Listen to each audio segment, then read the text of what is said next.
without a doubt the most underrated tool in the entire SDR community. This thing has so many things that it can do for you, and I'm here today to give you a bit of a tutorial. However, it's not going to be one of these extremely thorough tutorials that's going to teach you every single last thing that's possibly available on this site. Instead, what I'm going to do is I'm going to teach you exactly how I use it. At the same time, this is a site all about underwriting, and so I'm going to educate a little bit about underwriting and how I think about it as we go through it, because it's impossible not to. Otherwise, I'm just pointing at things that are on the screen. With that being said, underwriting is the most underrated step in the entire Airbnb process. How could you ever move forward with the property if you didn't underwrite it and you don't know exactly how much you expect it to be able to make before actually putting a down payment on the property? And underwriting can be confusing if you've never done it. And so I've got a ton of education on that I'm going to help you with as well and give you different resources for. But BNBcalc is here to help all of you have a resource that is so efficient that you can actually know that the property you're going to get is going to make you money before you get it. Okay. And I'm here to try and teach you exactly how I use it. So with all that being said, let's get into it. I'm going to have to make myself a bit smaller here because there's just not enough room for all of me in the entire screen. When you first get to BNBcalc, you can see we're on the home page here, right? It's naturally going to be their opening website. And you can see there's a whole bunch of stuff about the site. If you want to read it, go for it. That's not what I'm here for. What you're going to do is you're either going to go right here or you're going to go right here. And I'm just going to use this top one because we're going to use it more often than not through the rest of the entire website. So what you want to do is it says analyze any address. Now, you could just type in the address, but there's a little cheat code here. So I'm going to be analyzing this property right here, which is a property out in Joshua Tree. It's for sale for $899,000, 4-bedroom, 2-bath. You kind of get the idea. Really nice, big property, beautiful, selling home. So I'm going to actually come up here and copy the entire link from the top. Okay. Then I'm going to go over to rates where it says right here, and I'm just going to paste that link in there. What ends up happening is it finds all of the information. It automatically plugs in the bedrooms, the bathrooms, the number of guests, what it's selling for, the currency, everything. And all I have to do now is click search, right? And so what's going to happen at this point is it's calculating everything behind the scenes. It's calculating the data. It's coming up with the information. It's adding in all the expenses. It's trying to spit out what it thinks this property is going to be able to do instantly, which is technically super cool. However, if you know me whatsoever, I don't love using stuff that is automated when it comes to underwriting whatsoever. So I love what they're trying to do here. I just have trust issues because I've done this enough times and I've proven this over and over again that the annual revenue number that every single last software is trying to explain is right sometimes, is wrong other times, and you don't know which one is right and which one is wrong. And so then therefore, you've got to go through the process yourself. With that being said, I think what I can do is actually walk you through most of this that we're looking at. So we're just going to stay within this section here, okay? Each one of these different spots has its own little circle around it. I'm going to kind of go down scroll down so you can see all the different things that we're going to go through. This is the main area where everything is going to live and where you're going to get all of your information, with one of these pieces being by far the most important, which is this section right here where it's the profit chart and then the cash investment chart where we're going to spend the majority of our time. With that being said, I am going to go from top down just to make sure you know everything that you're looking at, okay? First thing that you're going to see here is the Airbnb investor score. Now, they're basing this off of what they believe the annual revenue is going to be. And again, this was automatic. And they're saying that this is what the annual profit is going to be, the cap rate and the cash on cash. I'm telling you right now, just ignore it. I do. I'm telling you, you know what? I'm telling you how I use it. Do whatever you want. I ignore it because I want to make everything customized to what I think is going to be the most accurate in my opinion. Okay. So when I see this, I'm going to go, okay, $94,000. That doesn't mean too much to me. So I'm not really paying too much attention to it. And I'm not using this section either.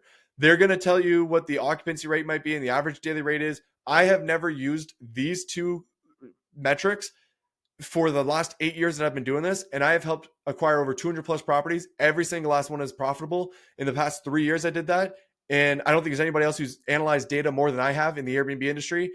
And I'm telling you right now, I don't use these metrics. So all that matters is what the annual revenue potential is going to be. If you really, really want me to go deep into why I don't use these, comment down below and I'll tell you all about it.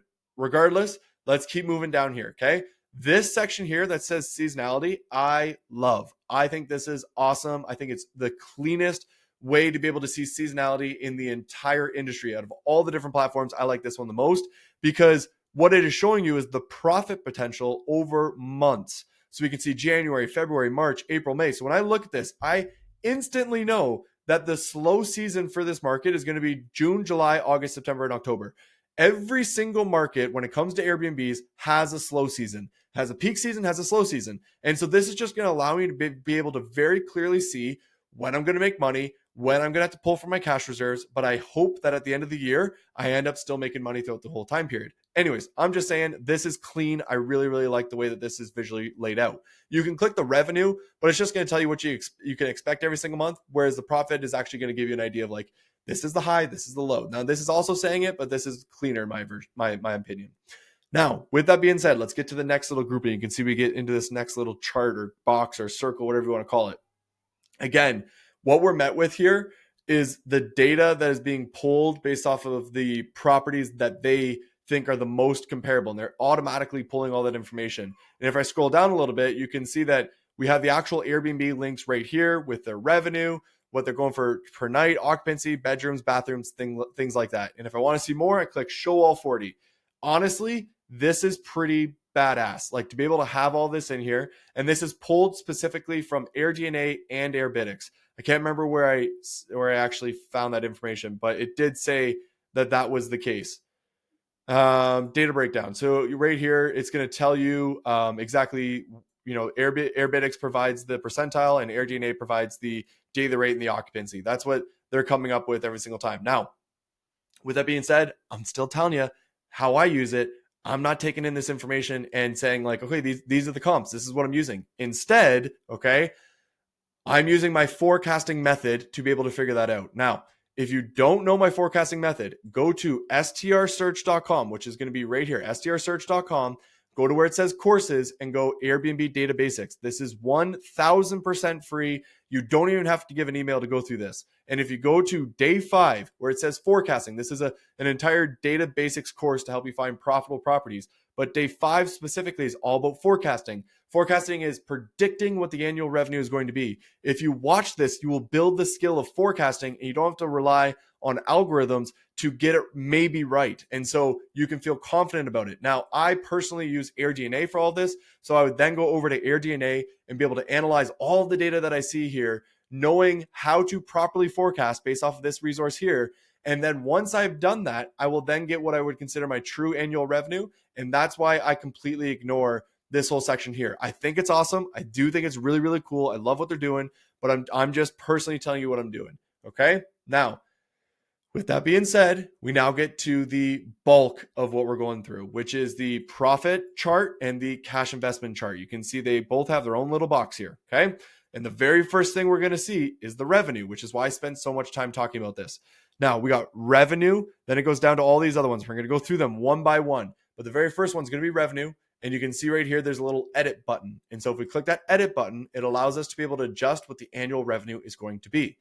Now, recommendation to BNBcalc, please let me just type in a number of what I want it to be rather than having to adjust both of these metrics to come up with a number over here. Regardless, almost everybody's going to come in here and just change this until they're going to change this number. So let's put 400 in there until this number is what they want it to be. So what I do is I'll come here and I go, okay, let's try and make this. I'm going to try and make this almost $100,000 exactly, just for a nice clean number. So there we go. I just turned this into 422, which gives us a 100% annual revenue. If I were to change the occupancy to 75%, it's obviously going to increase this number by 15,000, but we're going to keep it at that 65,000. And that's how you would do that, right? That's what that's going to tell you. Cool. We've now completed the first step of the most important part of this entire process, which is what is the annual revenue number? If you get this part wrong, everything else is wrong. It's the only number that matters. Well, sorry, they all matter, but this is the hardest one to get, and if you get it wrong, they all are wrong. And so I can't stress it enough. Make sure to get this annual revenue number right. All right, let's move on to the next step, which is operating expenses. We then go to the little edit button again, and what we're going to get here is different things that we can input. Now I'm going to close this for a second. So you can see the little arrow right here. You can open and close this. And what you can see is we have 3 different sections that we have to fill out. These are all of the expenses that you're going to run into when you have an Airbnb. You need to calculate them. You need to track them and make sure that you are not missing anything, because it's going to screw up your entire profitability on the property if you do. So with that being said, when we first open it, we're going to be looking at the utilities section.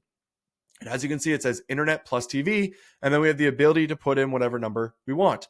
And so this is stupid simple, guys, right? You're literally just putting in a number, then you go to water and sewer and you put in another number, and you keep doing this for each of these different sections. Now, what I cannot stress enough here is try your best to get this mostly right. It's not going to be perfect, right? You don't know. You can get the internet pretty accurate. You just call up the provider, figure out the price, type that in. However, the electricity is going to fluctuate. The gas is going to fluctuate. This water and sewer could fluctuate, but do your best to get it right. Don't assume that the electricity is going to be $115,015 when in reality you've got a water heater, $6,000 foot home, and all these different things that would make it $500 a month. That's what I'm trying to say. Like, try and get that as accurate as you possibly can. Okay. When you do that, when I change this, let's say it's going to be 150. What you can see happens is down below, the save button actually highlights, right? So before it just said apply, now it says save. And so I can go and I can click save, and we're good to go, right? Now it's gone back to apply. So now this is not going to change. With that being said, if I came in here and clicked 170 and changed this to if I change this to 60, the number is still going to be there, and I can go to the next section and change everything. And even if I forgot to click the save button, they're smart enough that if I were to click X, it's going to say you have unsaved edits. Would you like to save them? And you go, yes, save and close. Okay. So you don't have to worry too much about that, but let's go back in here and keep making sure we're doing this properly. So we're in here, we're in the utilities. We add in all the different utilities for this section. Then we close it up, and then we go to maintenance, and we add in everything for the maintenance, right? And again, if you don't know what HOA is, you can hover over this and it's going to tell you what that means. It means homeowners association fee. I remember the first time that somebody told me, they said HOA to me, and I literally didn't know what they were talking about. I'm like, I don't even know what word you just said. So that little bit right there is super helpful if you're just getting started, right? Anyways, with that being said, it's very simple, guys. Add all of this information in, try and get it as most accurate as possible. With that being said, we get to this last section here, which is the cleaning costs. I personally am not a fan of how this is set up. You may like it. It's just my own personal opinion. I wish I could come in here and adjust it to exactly what I wanted. Actually, you know what? I think I just realized that I can, and I'm an idiot. So whenever I do this when it comes to cleaning costs, because I made a gigantic mistake back in the day, is I always want to get my cleaning costs as accurate as possible. And so the idea is that you want to call multiple different cleaning companies in the area and figure out exactly what's going to get cost to have that specific property cleaned on a monthly basis. And so if the property costs, $250 to get cleaned, and you're going to have to clean it 7 times, every single month, there's going to be 7 guests. So you have to clean it 7 times a month. I'm going to go 250 times 7. And then Google's going to tell me it's going to cost me $17.50 a month. Okay. And from that point, what I'm going to do is come over here and type in $17.50. So I'm an idiot. You can actually just type it in right here. You don't have to adjust it by the percentages. So then therefore it's showing me that I'm going to make, the cost is going to be $17.50. I'm good. We got this section done. Okay. Now I can close this section and get to the management section. If you have a property manager, you can add that in. If the Airbnb does not does not take the lodging tax and pay the city on your behalf, and you have to do it yourself, then you're going to want to add this in here as well. Okay. When you finish all doing that, you just click save, and then you close it up.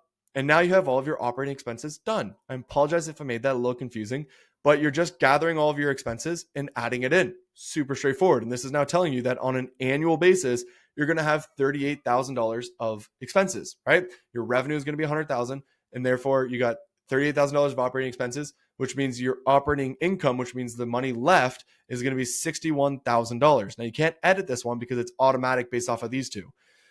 Then we get to the next spot here, which is the mortgage and taxes. Okay. And so here, what you want to do is add in your specific criteria to make sure we're getting this right. Now, when I pulled this property in, it was based off of what it's for sale for, and that's $889, as we can see right there.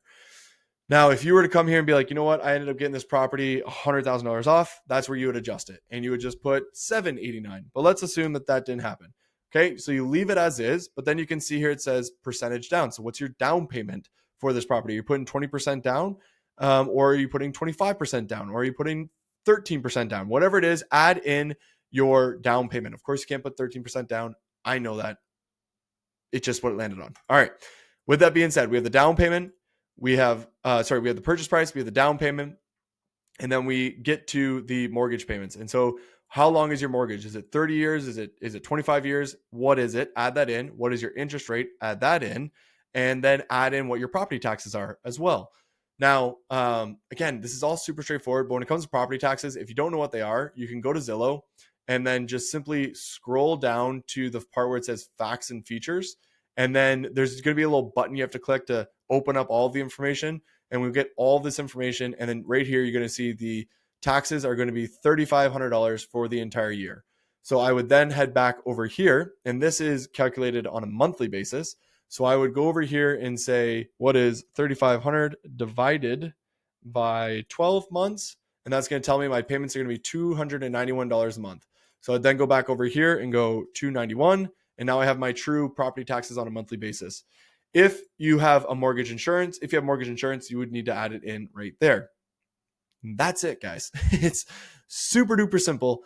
With all this being said, in each one of these different sections, you want to click save, but also on the left-hand side, you're going to see this thing that says create a preset.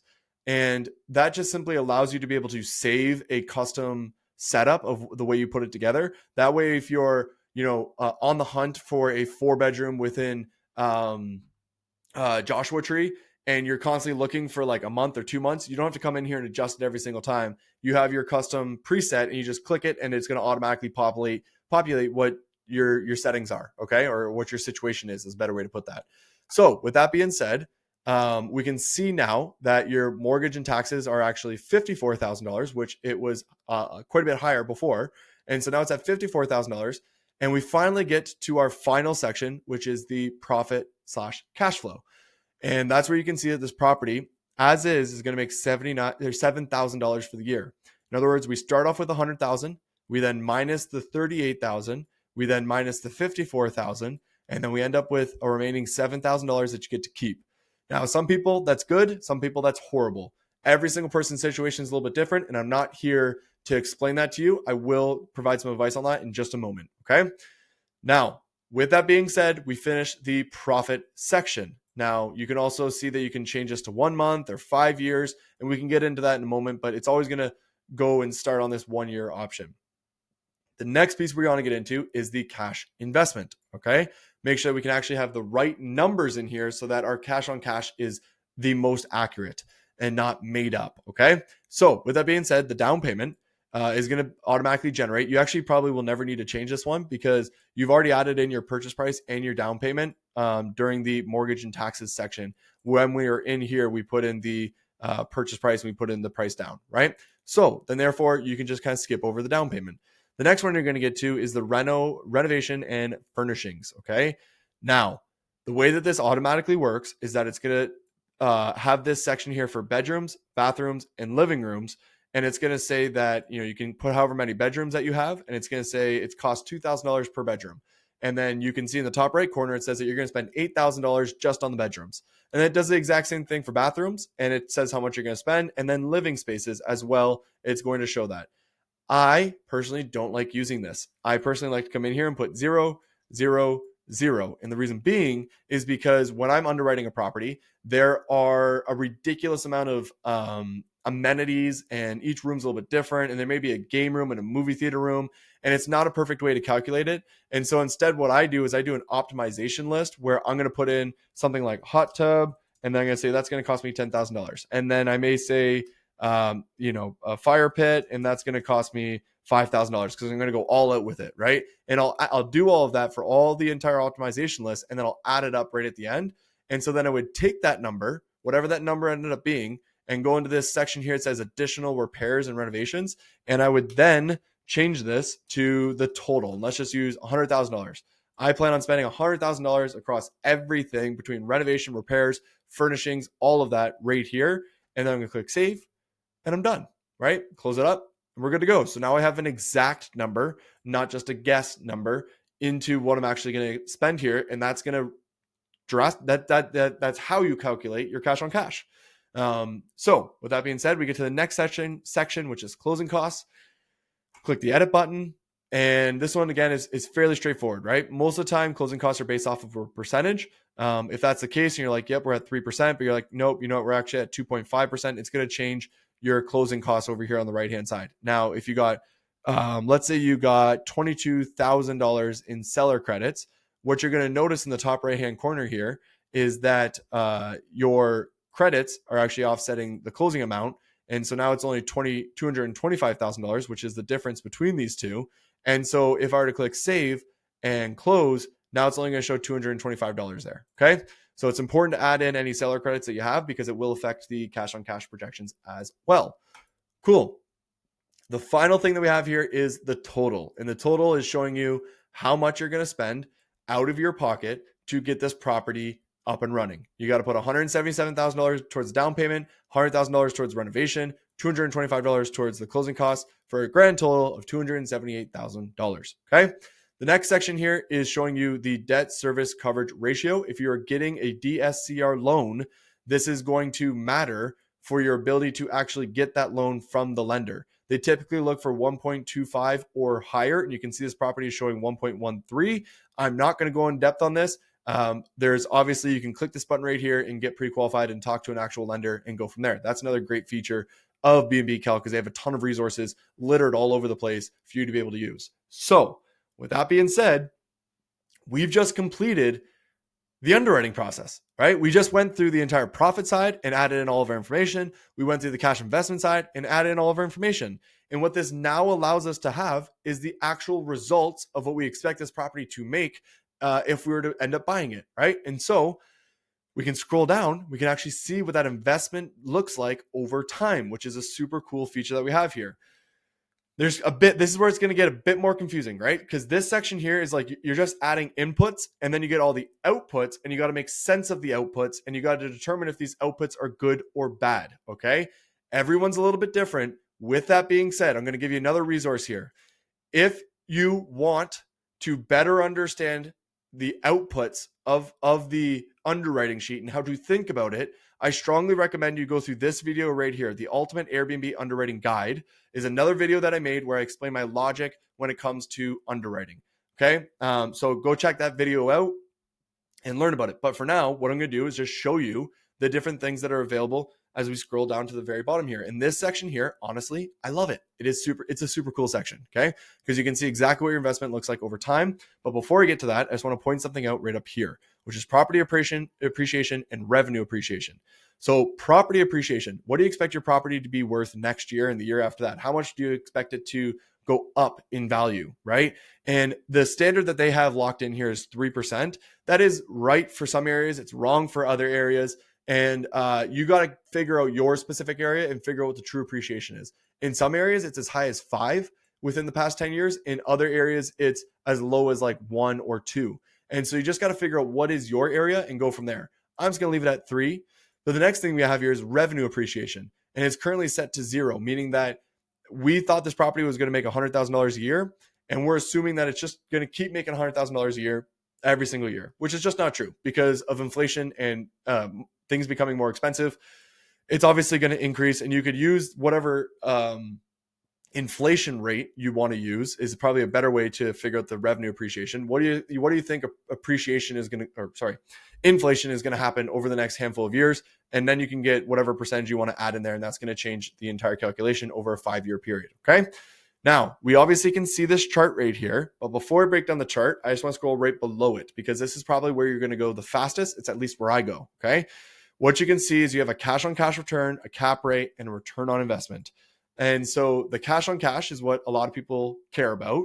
And we can very quickly see here that we got a 3.6% cash on cash, meaning I'm going to try and explain this very, very simply in case anyone doesn't know. If you take $100,000 out of your bank account, okay, whatever goes back into your bank account at the end of the year, that's your cash on cash return, right? So in this scenario, if I took $100,000 out, I'm putting back into my account $3,630 because that's what works out to 3.63% of $100,000. That's it. All right. And so that's your cash on cash. And most people will look at the cash on cash and they'll also look at the profit / cash flow on an annual basis. Those are the two metrics that a lot of people look into. However, I encourage you to take a look at the total return. And the reason being is because your property is gaining equity, your property is gaining appreciation, and the revenue is also appreciating over time as well. And so if we actually start to now look at this chart, we can break it down. I genuinely love how they do this. So you can see here we have year 1, year 3, year 5, year 10. And if I hover over this, the green represents the profit. So that cash flow, I'm going to make $7,000. The property appreciation, it's going to go up by 3%, we hope, over the year, which is going to turn into another $26,000 of property value. That's tangible money if I were to end up selling it, if somebody were to buy it at that price. Then there's also the equity, and the equity is the pay down. So you're paying that mortgage, and a portion of it is going to pay down the equity, which means that you're keeping that money. You're just putting it into a savings account, but the savings account is a home. And so you have another $8,733 in that home. And then lastly, and this is my favorite part, is that they're actually showing you your down payment still in there. Because a lot of people will just like ignore the fact that there's the down payment money is in there. But the down payment exists inside that property. It's not in your bank account, but it's in the property and it exists in there. And so I like that they calculate it because it's not a lot. It's not lost, right? You didn't lose that money. Whereas when you buy a couch or a hot tub, you pretty much lose that money and you're trying to recoup it by getting cash flow from the property and appreciation from the property and equity from the property. So anyways, I just love that they keep the down payment in there because it's a proper calculation in my opinion. What I mean by that, right, is if we scroll back up here and we look at the cash investment, the amount that we put out a total of $278,000. Now, in the end of the year, we got we'll get $8,000 back in equity. We'll get $26,000 back in appreciation, and then the revenue is going to be another $7,000. But if you also include the down payment, you can see we have $177,000 in down payment in there. Okay, meaning that we were out of pocket $278,000, but then at the end of the year we have $220,000. Now we're still down by $40,000, but it's not this gigantic number because we still need to calculate the down payment. Not a lot of people do that, and I'm going to stop explaining that. I hope that made sense. Moving on. Next one we get to is year 3. And in year 3, it's going to calculate how much you made for each of these different areas. Now you can see in year 3, we have a grand total of $311,000 in this property, meaning that we put out $278,000. And in 3 years, we now have $311,000. So we have made a profit across the board with this property. And then in 5 years, you can see it's at 409. In 10 years, you can see it's at 695, which is awesome, right? Now, if I were to close this up, you can see I have this 1 year chart option, and I can click 5 years, and it's going to give me the cash on cash over a 5-year period. And then I can also click 10 years, and you can see what that looks like over 10 years and the total return on investment over a 10-year period. So we would have more than doubled the money in a 10-year period with this property, which is obviously the objective of analyzing a property. So, or buying a property. Now, with that being said, there's a lot on this chart. I just covered a lot. But if you were to summarize this, okay, I ignored this section. I also ignored this section. I thought this was handy and helpful, but it was very quickly that I looked at it. I also ignored this section because, again, I have trust issues when it comes to these revenue projections. And all I did was I came down right here. I made edits to each one of these as I went through. So we had 6 different spots we can add edits.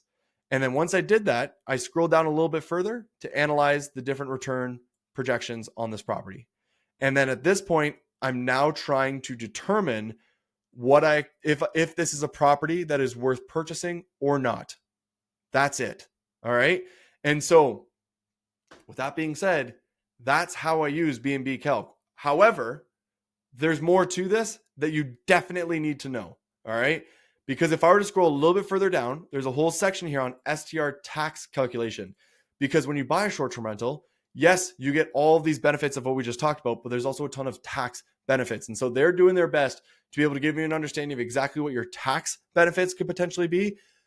With that being said, I'm not even going to attempt to go through this because it confuses me. However, if you don't know about the STR tax loophole, you need to, okay?